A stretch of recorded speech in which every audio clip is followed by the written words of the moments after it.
Kazibari heritage স্টেটে আপনাদেরকে স্বাগত। 1820 সালের পূর্বে পুরনো হাভেলিটি ভেঙে এই নতুন হাভেলিটি তৈরি করা হয়েছে। আমাদের এই হাভেলিটির দুটি বৈঠকখানা রয়েছে। দোতলার রইসের বৈঠকখানাটি আমরা এখানে দেখাচ্ছি।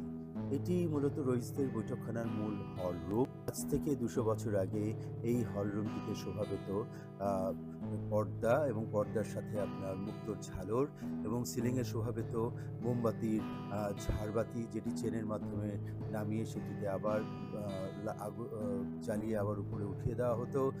সিলিংয়ে শোভা পেত লটকানি বা মাদুরের পাখা, যেটি রশি দিয়ে টানা হতো।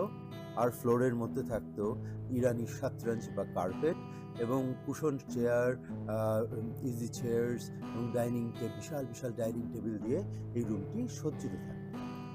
এই রুমটিতে তখন বড় বড় জমিদার সাহেব, 14 ঘরানার সম্ভ্রান্ত লোকেরা, সরকারি কর্মচারীরা, ওনারা এইখানে আসতেন। এই রুমটির পশ্চিম দিকে একটি অ্যাটাচ দোতলা রোমান টয়লেট ছিল। এটি খুব সম্ভ্রান্ত পরিবারের ঘরগুলোতে এরকম টয়লেট থাকত। বর্তমানে ঘরটিকে একটু ভিন্ন আঙ্গিকে উপস্থাপন করা হয়, বিভিন্ন আর্টিফ্যাক্ট রাখা হয় এবং বড় টিমের খাওয়া দাওয়ার ব্যবস্থা রাখা হয়। আপনাদেরও দাওয়াত থাকলো কাজীবাড়িতে, আপনারা আসবেন, দেখে যাবেন কাজীবাড়ির